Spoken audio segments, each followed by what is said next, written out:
Hello and welcome to day 3, chapter 3 of Endgame. Again, I hope I don't make too many mistakes. Bear with me if I fall over my tongue. And straight on from yesterday when Robin had just fallen off her bike on the way over Blithfield Reservoir. So here we are, Sunday morning, late morning. No broken bones, said Ross, repeating Robin's words. His heavy brow sat low on his forehead.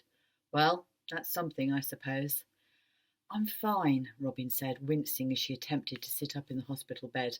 I need a hot bath and a day at home in front of the telly, that's all. Whoa, you're not going anywhere. He put a warm hand on Robin's shoulder. Rest and relaxation, and knowing you, you won't get any if you return home. Besides, the doctor said you're suffering from chronic fatigue syndrome. You've overdone it, Robin. Listen to your body. It's screaming for you to rest up. Ross, I hate hospitals. I can't stay here. Where are my clothes? Ross tutted loudly. The outfit you were wearing is ripped, so unless you intend sprinting naked to the hospital exit, I suggest you stay put. I'll bring clean clothes in tomorrow when you get discharged. For the rest of today and all of tonight, you're to stay here to be checked out for concussion. She threw him a look. I don't have concussion. I have a shitty headache and a few cuts and bruises, and I'm majorly pissed I fell from my bike during a race event, but concussed I am not. Tough guy approach won't work on me, said Ross. Robin snorted. Ross, you know I have to go home. Schrödinger will miss me. Cat's fine. Jeanette will feed him. If you must, use your phone app to check up on him. I'll drop by later and make sure he gets his daily exercise. I'll let Duke chase him round the garden a few times. He grinned at the sour expression on his cousin's face. Robin attempted once more to push up from the bed and winced at the pain emanating from her hip.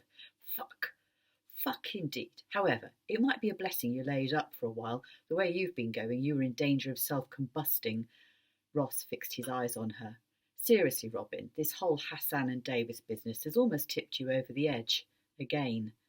Robin acknowledged his words as much as they stung.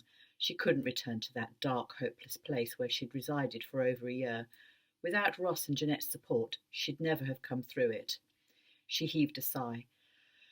Hassan's to blame. I wish he hadn't tracked me down. I just about put it all behind me and he reopened the wounds. Oh, Ross, I don't want Davis to be alive. I know I should, but I really don't want to wake up one day to a knock at my door and for him to be outside. Not now. Not after this length of time. Her cousin's gruff voice was comforting. I know. For what it's worth, I don't think he can be alive. If Hassan is to be believed, Davis would have got a message to you before now to let you know the situation. He might have been alive on the 15th of March 2 years ago, but I doubt he lived for long. Not if he was after Peter Cross. Robin released a disappointed exhalation and studied her cousin's face. I want it all to go away. Ross patted her arm. It will if you take a break. Do some fun stuff. Like what? How about you, me and Jeanette take off together for a few days to the seaside?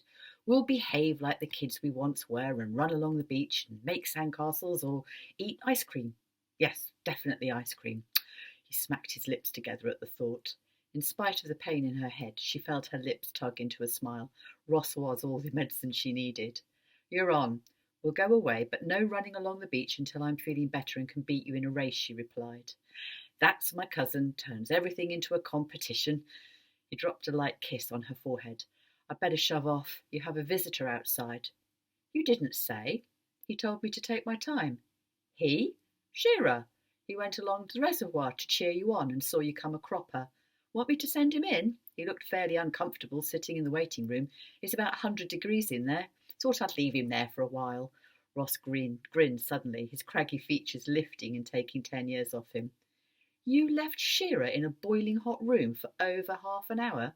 Of course I did. You're wicked. It won't harm him. Might even make him more amenable. I'll tell him you're conscious and can see him now. He wagged a finger at her. And remember, you'll be no good to any of us if you're ill. Take some time off. The door shut before she could protest. This was a sodding nightmare. Hospital, an overnight stay, and now a gloating Shearer to handle. A very short chapter. The next one is a little bit longer.